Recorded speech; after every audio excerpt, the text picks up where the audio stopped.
জন্য সকল ভাই বোনকে আমার এই মঞ্চ থেকে বার্তা দিচ্ছি, আসুন কাঁধে কাঁধ রেখে আমরা লড়াই করি ভাবে।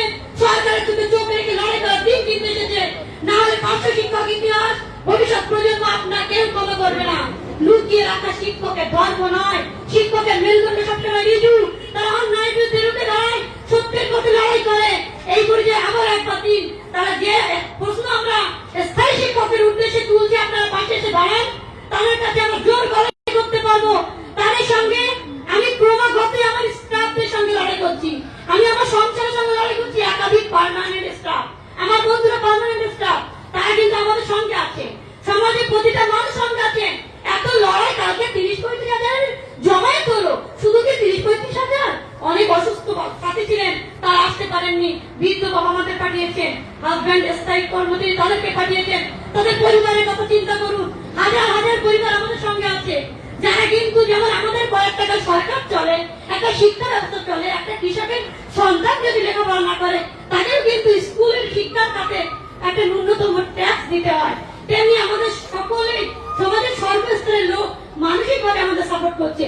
আমরা যারা এখানে আছি তারা সবাই জানি, অনুদান থেকে শুরু করে আমাদের যোগ্যতা বারবার প্রমাণিত হয়েছে। কালকে ফোনের পর ফোন আসছে, মাস্টার ভাই আপনারা কি করছেন? না না আপনাদের ওই হচ্ছে। আমি বলছি না, এটা ভুল দেখানো হচ্ছে, পার্শ্ব শিক্ষক দেখাচ্ছে। আমি বলছি পার্শ্ব শিক্ষক মুক্ত মঞ্চ, ওরা ভুল করেছে, আপনারা সূত্রে ক্যাপশন রেডি করে নিন পার্শ্ব শিক্ষকদের মঞ্চ। কিন্তু দালাল মিডিয়া গুলো যখন একটা অস্থির একটা মুভমেন্ট তৈরি হয়, যখন নোংরামি হয়, সস্তায় খাবার বিক্রি করে, যেমন মাস্টার ভাই বলছিলেন না, সেগুলো লুপে নেওয়ার জন্য নোংরামি করে, তার বিরুদ্ধে আমাদের রুখে দাঁড়াতে হবে।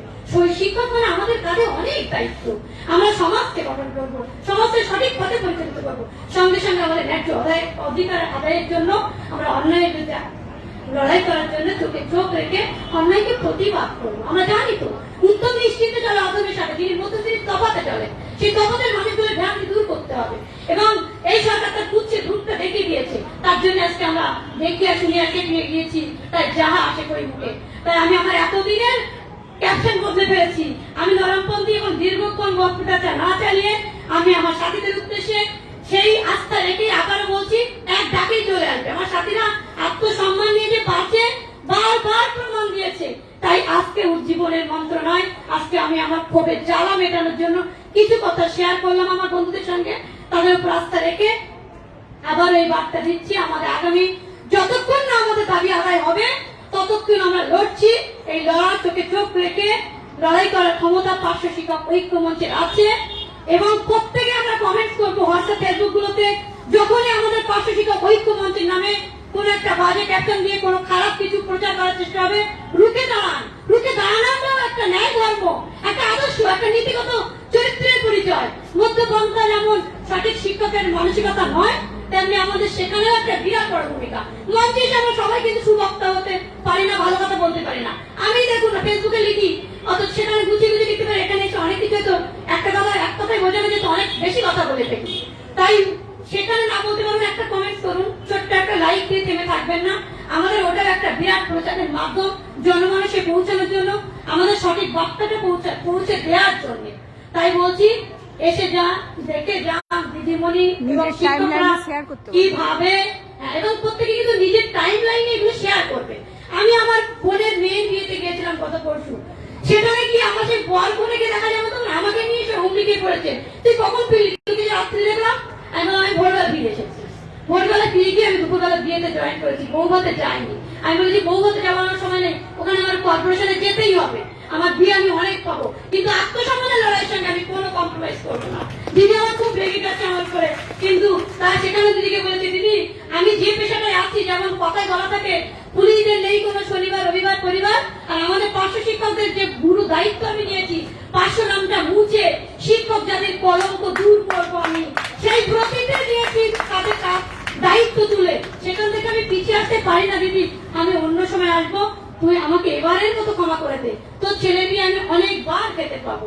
কিন্তু দিদির বাড়ি আমার একদিনে মুছবে না, কিন্তু যে দায়িত্বটা আমি নিয়েছি সে দায়িত্ব আমার কাছে গুরু দায়িত্ব। আমার সাথীরা অনেক সাথে খুব কষ্টে আছে, সেই মানবিকতার জন্য আমি ডাক দিয়েছিলাম আগে অনেকবার, কিন্তু আমি দেখেছি পার্শ্ব শিক্ষক ঐক্য মঞ্চ আমার সাথীরা মানবিকতা নীতি আদর্শ চরিত্র সব কিছু উজ্জীবনের মন্ত্রতে আজকে নেই, সবকিছু আমার ধারণার বাইরে ছাপিয়ে গিয়েছে। আমাদের অনেক প্রতিবন্ধকতার মধ্যে দিয়ে কালকে জমায়েত প্রমাণ করে দিয়েছে। আমরা ডাকবো না, আমরা আছি, প্রত্যেকে আছি, আমরা ঐক্যবদ্ধভাবে আছি, কাছে কাজ মিলে আছি, শুধু সময়ের জন্য অপেক্ষা করছি। এবার দিদিকে ওয়ার্নিং দিচ্ছি, আমরা কিন্তু দুয়ারের সরকার, যেখানে মান নাই, শিক্ষক শিক্ষিকারা কিন্তু আপনার উপরে আছে। যে অন্যায্য নির্লজ্জের মতো যেটা আপনি করেছেন, স্কুল ছুট ধরে নিয়ে আসলাম আমরা, আর কৃতিত্বটা আপনি আপনার মুকুটে পড়িয়ে দিলেন। সব বাংলার মানুষ কিন্তু জানে পার্শ্ব শিক্ষক কোন কাজটা করে। আমরা প্যারালালি আমাদের অনেক সাথীরা বাধ্য হন টিউশনি করতে, জানেন তারা কত করে পারিশ্রমিকে গরিব দুস্থ ছেলে মেয়েদের পাশে এসে দাঁড়ায়, তারা তাদেরকে সম্মানের সঙ্গে দেখে। সেই টিউশনি পেশাটা কিন্তু তারা ন্যূনতম সম্মানের জন্যও কিন্তু করে, সেখানে অনেক বেশি কমিউনিকেশন তাদের পাবলিকের সঙ্গে হয়। সেই জায়গা থেকে তারা সমাজের সংস্কারক এবং সমাজের একটা গুরু দায়িত্ব। আজকে 1 বছর আপনারা স্কুল বন্ধ করে রেখেছেন, ঠুলি পরিয়ে রাখছেন শিক্ষার নামে চোখে অভিভাবিকাদের। জানেন সেই শিক্ষা রব থেকে চালিয়ে নিয়ে যাচ্ছে কারা? আমরাই টিউশনে নিয়ে, আমরাই বাড়িতে বাড়িতে গিয়ে এই করোনার জন্য আমি নিজে 4টে ব্যাচ টিউশনি করি। 11-12 ছেড়ে দিয়ে তোদের বললাম তোদের গুরু দায়িত্ব রে, আমি পেরে উঠছি না, আর বাকিটা গুলোকে ম্যানেজ করে বাড়িতে অন্যভাবে ব্যবস্থা করছি। এবং করোনার জন্য তাদেরকে টিউশনের ফিস পর্যন্ত নিচ্ছি না। এবং বহু মাস্টারমশাই তাই করছে, যাতে বাবা মাদের ইনকাম নেই, তারা টিউশনের ফিস নেবে কি করে? সরকার আজকে বলছে বেকার ছেলে মেয়েদের কথা ভাবুন, তারা কি করে সংসার চালাবে, মধ্যে আপনারা বলুন। আপনি একটা শিক্ষামন্ত্রী, আমি শিক্ষক, শিক্ষক হিসেবে সমাজে দাঁড়াবো। আমি যদি মাইনে বৃদ্ধি হয় সেটা আমার কাছে থাকে না, সমাজের সমস্ত স্তরের মানুষের মধ্যে চলে যায়। আর আপনারা যে পাবলিকের টাকা কাটমানি করে ভুড়ি বাড়ি দিনের পর দিন বাড়িয়ে চলেছে, তার মানে লজ্জা করে না? আপনার ভাতাটা কত ছিল 2007-এ? আপনার ভাতাটা কত ছিল মুখ্যমন্ত্রী, এমএলএ, এমপিদের? জানি না আমরা? আজকে আপনাদের মধ্যে কোথায় গিয়ে দাঁড়িয়েছে, আর আমরা এখন নাকে ফুটপাতে পড়ে আছি। লজ্জা করে না? একদিনের জন্য বলেছিলেন 500 টাকা ঐক্যমঞ্চ 50,000 টাকা আমপানের ত্রাণ তহবিলে দিয়েছিল, আপনি দিয়েছেন আপনার কত মাসের ভাতা? একটা দিন দেখিয়েছেন আপনার এমপি এমএলএ কত টাকা দিয়েছে? আপনারা জনদরদি, আমাকে বিশ্বাস করতে হবে না, আমার শিক্ষিত সমাজ এটা বিশ্বাস করবে। মূর্খ ভাবে আপনারা যে চেয়ারের যোগ্যতা আপনাদের নেই, ধিক্কার জানাই আপনাদের। ওই চেয়ার নিয়ে বড়াই করছেন, বাংলার মানুষ কিন্তু প্রতিটা ইঞ্চিতে বুঝে নেবে আপনাদের। সুতরাং সতর্ক হয়ে যান, ইতিহাসের কলঙ্কিত অধ্যায় হয়ে আপনারা থাকবেন না। কলঙ্কিত শিক্ষামন্ত্রীর নামটা ইতিমধ্যেই কালিমা লিপ্ত হয়ে গেছে। কলঙ্কিত মুখ্যমন্ত্রী আর হতে চাইবেন না। আপনার প্রতিশ্রুতি আপনি পালন করুন। প্রতিশ্রুতি মানে চিটিংবাজ। আপনি মঞ্চে দাঁড়িয়ে যেভাবে কথা বলেন, সেই দৃপ্ত মানসিকতা নিয়ে আজকে আমরা বলি। কালকে আপনি ছিলেন কোন অগ্নিকন্যা, আপনাকে আমি আদর্শ মনে করতাম, কেননা আমি শিক্ষিকা তখনও ছিলাম। আমাদের জন্মলগ্নেই তো পাপ করে রেখে দেওয়া হয়েছিল। এটা সরকার যায় আর আসে, আমরা অন্যায়ের বিরুদ্ধে রুখে দাঁড়াই। কোন দালাল, কোন কোম্পানির জন্য লড়ি না, কোন সরকারের পা চাটি না। আমরা তখন মেরুদণ্ড ছিল, এখনো মেরুদণ্ড। তাই আমরা সেদিনও কিন্তু রুখে দাঁড়িয়েছি দাসত্ব প্রথার বিরুদ্ধে রুখে দাঁড়ানোর জন্য। বারবার আপনাদের কাছে সেই অনুরোধটা জানিয়েছিলাম। আমার বক্তব্য মনে অনেক দীর্ঘায়িত হয়ে যাচ্ছে, শুধু একটা কথাই বলি।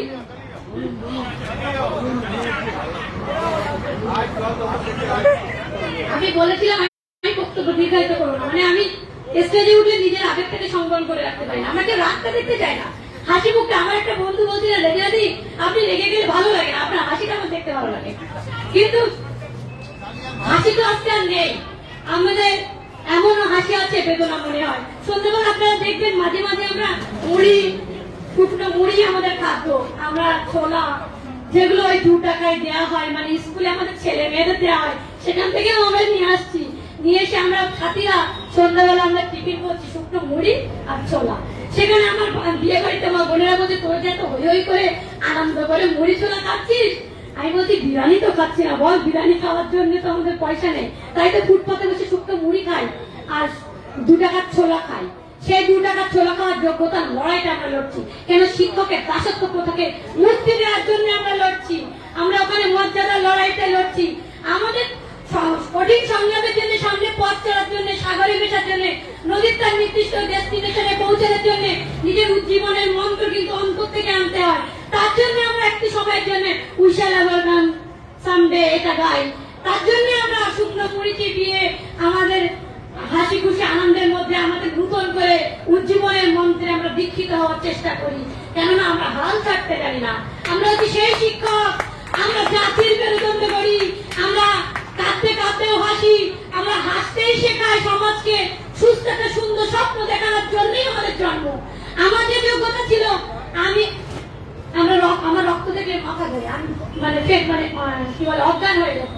সেখানে আমি যখন এইচএসে যখন বায়োলজি ছিল, সায়েন্সে ছিল, আমার দিদি একজন উচ্চ নার্সের ডিপার্টমেন্টে আছে, ডাক্তারিতে। ও বললো যাকে অপারেশন থিয়েটার কিন্তু তোকে সব কাটাকুটি করতে হবে, তুই ওর থেকে ভালো পড়াশোনা কর, যার মাস্টার প্রফেসরের লাইনে যেতে পারিস কিনা। আমি বললাম তাও তো সত্যি কথা, আমার তো রক্ত থেকে মাথা ধরে, তাহলে আমি ওই লাইনে যাবো না। আমি চলে আসলাম যেখানে ফুলের মতো ছেলেমেয়েরা থাকে, শিক্ষার আঙিনায় থাকবো। কত সুন্দর একটা স্বপ্ন নিয়ে এসেছিলাম। সদ্য গ্রাজুয়েশন কমপ্লিট করে এই পেশায় ঢুকেছিলাম। তখন সদ্য ভোটার হয়েছি, 19-20 বছর বয়স। সে সময় একটা অনেক স্বপ্ন ছিল চোখে, সেই স্বপ্ন দেখতে দেখতে আজকে বৃদ্ধা আসনে বসে গেছি। আজকে ছেলে মেয়েদের সঙ্গে পরীক্ষার কম্পিটিশনে বসি, আমরা আজকে পরীক্ষা বয়কট করতে পারি, আমরা আজকে স্কুল বয়কট করতে পারি। আমাদের মেরুদণ্ডে এতখানি সোজা আছে। আমরা কিন্তু বারবার দেখিয়ে দিয়েছি, সেটা পরিমিতা বলেছি। জানেন তো আমরা কেন স্কুল বয়কট করি না? কেন আমরা ছেলে মেয়েদের এই করোনা আবহের মধ্যে চাল ডাল দেওয়ার জন্য স্কুলে যাই? যারা কিন্তু লাখ টাকার উপরে মাইনে পেয়েও দূরে রুমাল চেপে ধরে নাকে দাঁড়িয়ে থাকে, তারা কিন্তু আসে না তাদের কর্তব্য করার জন্য। তবুও জানেন তাদের করোনা হলে কিন্তু সরকার ক্ষতিপূরণ দেবে। মানে ইভেন 10 লাখ, একজন মদকে মারা গেলেও তাদের কিন্তু 2 লাখ টাকা ক্ষতিপূরণ দেওয়ার ঘোষণা আছে।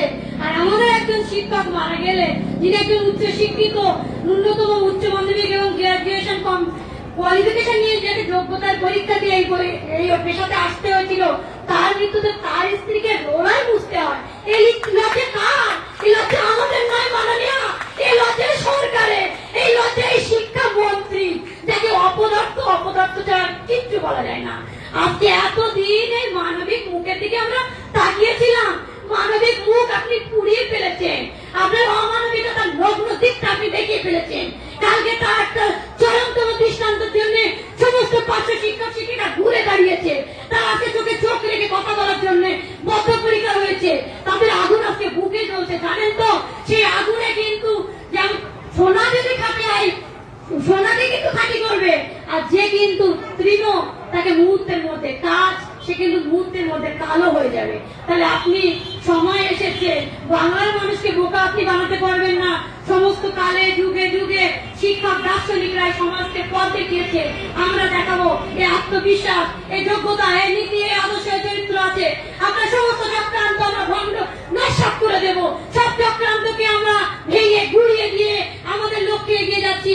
আপনি পারলে দেখান। সুভাষচন্দ্র বলেছিল দিল্লি চলো, আমরা বলছি আমাদের লক্ষ্যে পৌঁছানোর জন্য আমরা যেটা বলছিলাম যে রক্ত থেকে অজ্ঞান হই, তাতেও কিন্তু করেছি আমরা। মাননীয়ার কাছে আমরা রক্ত দিয়ে চিঠি লিখেছি। আমার পত্রে বলতে তুমি অজ্ঞান হওনি? আমি বলছি ওখানে হয়তো আমার কোনো একটা কাজ করছিল, রক্ত টকবক করে ফুটছিল, যেখানে আমার অজ্ঞান হওয়ার কথাটা হয়তো মনে ছিল না, ওটাও হয়তো আমার একটা মানসিক দুর্বলতা। কত রক্ত দেখেছি, তখন মনে হয়নি আমার যে নীতি, আমার যে আদর্শ, আমার কাঁধের উপরে যে বিরাট গুরু দায়িত্ব নিয়েছি। আমি একাধিকবার সেই কান্ডারি হুঁশিয়ার কবিতাটা বলেছি। আজকে নজরুল ইসলাম আমাদের আদর্শ হয়েছে। ভেঙে যাওয়ার কারণ ওই লৌহ কপাট। আজকে এই দিনে রাত্রিতে কে এত জোয়ান হও ভগবান, থাকিছে ভবিষ্যৎ। এ তুফান মারি দিতে হবে পারি, নিতে হবে তৈরি পার। সেই উজ্জীবনের মন্ত্রে আজকে আমরা দীক্ষিত। তাই আমরা এই মঞ্চ থেকে বারবার সাথীদের বলছি, আপনারা বিভ্রান্ত হবেন না। আপনারা কমেন্টস করুন, লাইক করুন। আমাদের শত্রুরা যারা দেয়াল হয়ে দাঁড়াচ্ছে, যারা ভ্রান্ত প্ররোচনায় পা দিচ্ছে, তাদের ভুল ভাঙান। আপনারা তাদেরকে সঠিক পথে নিয়ে আসার জন্য মধ্যপন্থা অবলম্বন না করে শত্রুর চোখে চোখ রেখে কথা বলুন। মুখোশের আড়াতে চোখে রাখো চোখ। বন্ধুত্বের বদলে না হয় শত্রুতায় হোক। আপনি যদি সঠিক পথে থাকেন, একদিন দেখবেন সবাই আপনার পেছনে লাইনটাই বাড়ি করবে। সেই ন্যায্য মূল্যের দোকানে এসেই ভিড়তে হবে। যে দোকানটা টিকে থাকবে, তাদের নীতি, তাদের চরিত্র, তাদের আদর্শের উপরে, যে দোকানটা ওই সারদা নারদা কেলেঙ্কারির মতো জেলে যেতে হবে না, দুদিনের মধ্যে ফুটে যাবে না, তারই নাম ঐক্যমঞ্চ, তারই নাম পার্শ্ব শিক্ষক ঐক্যমঞ্চ। এটা ছিল, তার নীতি আদর্শ লড়াইয়ের জন্য লড়ছে, থাকবে। এই বলে আমার সংগ্রামী সাথীদের একটাই কথা বলবো, পার্শ্ব শিক্ষক ঐক্যমঞ্চ জিন্দাবাদ। আমাদের সংগ্রাম চলছে, চলবে, পার্শ্ব শিক্ষক তার ন্যায্য দাবিতে লড়ছে, লড়বে।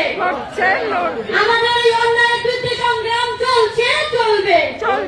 চলবে। বিপ্লবীদের জয়গান, এই ন্যায্য অধিকার চালিয়ে যাব আমরা যতদিন না আমাদের লক্ষ্যে পৌঁছতে পারি, আমাদের ন্যায্য অধিকার ফিরে আনতে পারি। এই বলে আমি আমার